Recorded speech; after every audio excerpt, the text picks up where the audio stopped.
People have a fundamental right in the First Amendment. There's no more important right. It is the right that is the trunk that all other rights come from, and that's the freedom of conscience. And when we say in America that we have no room, well, how many bakers, how many florists, how many pastors, how many clerks are we going to throw in jail? Because they stand up and say, I cannot violate what my faith says is against its teachings. Is there not room in America? I believe there has to be room. All right, ladies and gentlemen, and joining us now, as promised, is presidential candidate, former U.S. Senator Rick Santorum, and check him out at ricksantorum.com. Hello, sir. How are you there, Mr. Malzberg? Good to be with you again. Good to be with you. Happy birthday to your son. Oh, great. Yep, a 16-year-old birthday party tonight. So yeah, well, very good. Well, it's not a sweet 16 for a boy. I guess no, not quite the same. Solid 16 or something like that. Anyway, all right. So how do you think you did yesterday in the so-called other debate? I felt very well, yeah. I felt very good about it. I mean, we had time. We had substantive debate. You hear, we talked about big issues. I made a point from the very beginning and said, look, I'm not playing this game of personally attacking people. Let's talk about substance. Let's talk about the differences between the candidates, and they're substantial ones. As you talked there about the religious liberty issue, a big difference between where I am and Lindsey Graham and George Pataki and Jeb Bush and Carly Fiorina. All those folks have said, well, John Kasich, it's the law of the land. It's time to move on. That's just not good enough, folks. I mean, we have a situation going on in this country where people's First Amendment rights are being violated, where the court has acted unconstitutionally, where the American family has been put, in my opinion, even at greater risk than it is right now. And if you're concerned about limited government and individual liberties, it's not time to move on. Personal attacks, you weighed in on that, as you alluded to here, and you said that the only person that it pleases when one Republican attacks another is Hillary, and that's really true. So when you watched, and I don't know if you did, but if you watched or you've seen since, did you watch the debate, part one? I saw about half of it. Okay, so what did you think? I had obviously doing interviews, doing a lot of other things. What'd you think? I thought they were standing there in the Reagan Library violating the Reagan 11th Commandment, and I didn't think it served either of them, any of the candidates, very well. I think the ones who got into the personal attacks, by and large, did not improve their standings, and even some that may have done a little bit of that. I think in the long run, it's not going to inure to their benefit. So I mean, who do you think participated in the personal attacks? I mean, was Trump the victim? Was he the aggressor? What did you think? Well, I mean, it just like in the first debate, it was, everyone would ask a question about what Donald Trump said about you. Yeah.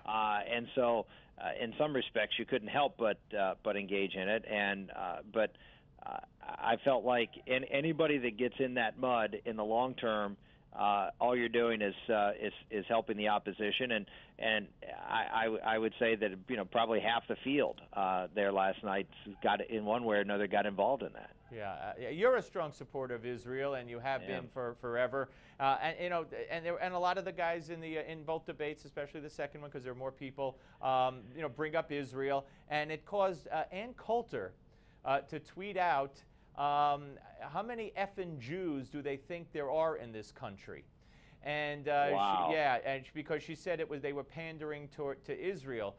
First of all, go ahead. How many Bible-believing Christians does she think are in this country who understand the significance of the heritage of the Jewish people in the Holy Land? I mean, again, I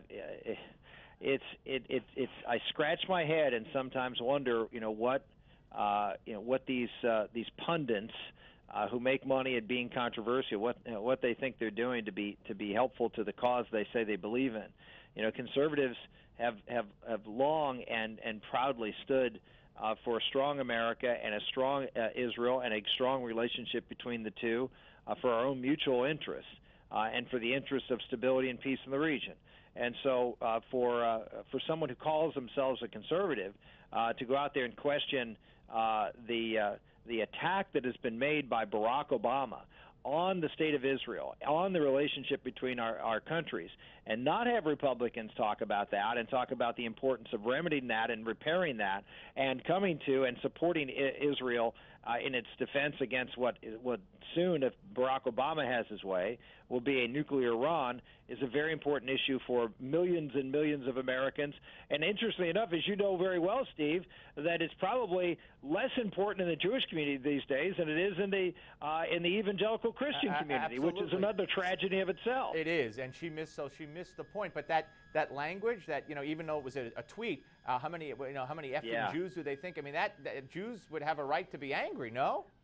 Well, I think everybody has every conservative has a right to look at that and say that this is someone who clearly doesn't understand the significance of that relationship. And again, look, you have some people in the Republican Party who are who are in the pundit class, who are there to be controversial and to try to make money and sell their books, and that's just fine. They can go sell their books. All right, now let me ask you about the Pope. Of course, is coming.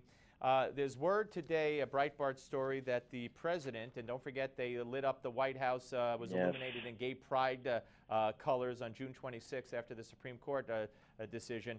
Here you have the president is inviting a series of individuals who publicly flout Catholic teaching, including a pro-abortion religious sister, a transgender woman, and the first openly gay Episcopal bishop, along with at least 2 Catholic gay activists, are going to be at the White House to meet the Pope.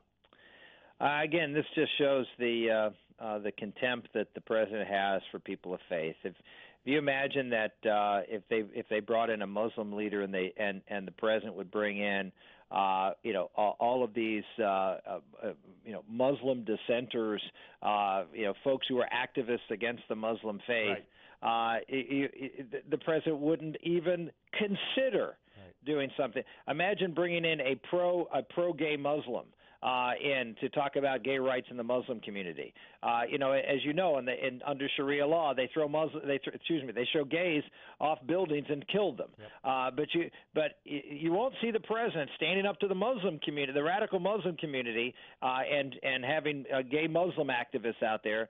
But when it comes to the Christian faith, then all bets are off. You're allowed to impose and try to influence as best you can the spin on these meetings, and that's what the president's doing. Rick, keep up the fight, keep up the good work, and folks could help Rick Santorum along at ricksantorum.com. I look forward to speaking to you again, sir. Thank you very much, Steve. God bless. Bye-bye now. Rick Santorum, ladies and gentlemen. We'll be back with the Malzberg panel, Jane Velez-Mitchell and Tom Borelli. Don't miss it.